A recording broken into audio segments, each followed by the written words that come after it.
Good morning. Good morning. Um, Happy Sunday.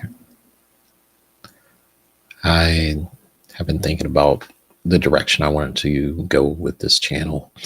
And um, as I go through my spiritual and personal development, I just thought it was fitting to incorporate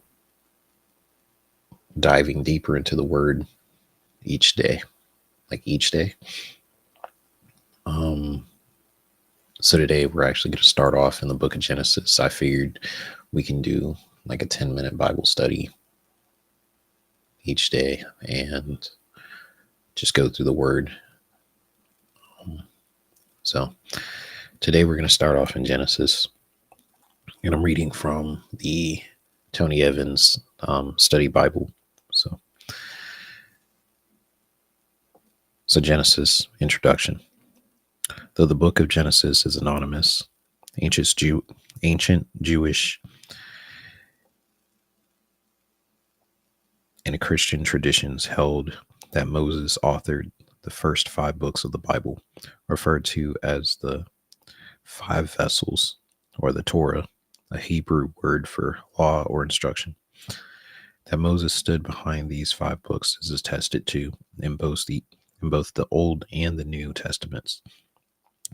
Assuming Mosaic authorship does not prevent us from accepting that others would have provided some editorial additions later. For example, the details of Moses' death in Deuteronomy 34, 5 through 12, and the mention of the city Dan in Genesis 14:14, which would not have been named until the time of the judges.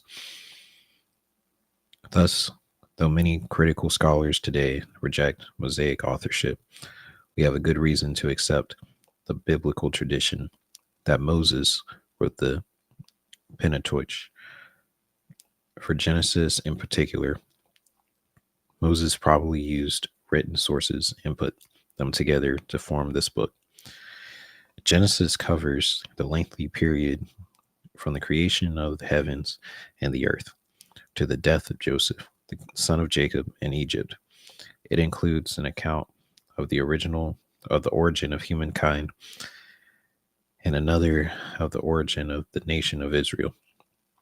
The rest of the Bible is dependent on the history and theology of Genesis. It is foundational for all that follows. Here we have the creation of the universe, man and woman, made in the image of God. The mandate for humans to rule the earth. The first marriage, Satan's opposition to humanity. The fall of humanity into sin. God's promise to defeat Satan through the seed of the woman. Noah and the flood. The Tower of Babylon. God's covenant with Abraham. The faith of Abraham. The sacrifice of Isaac. The introduction to the 12 sons of Jacob, that is Israel, the story of Joseph and more.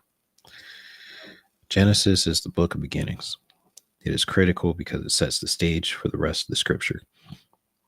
The best way to understand Genesis is through its personalities, beginning with the first couple, Adam and Eve. God gave his dominion covenant to humankind to rule on his behalf on earth as a reflection of his dominion overall.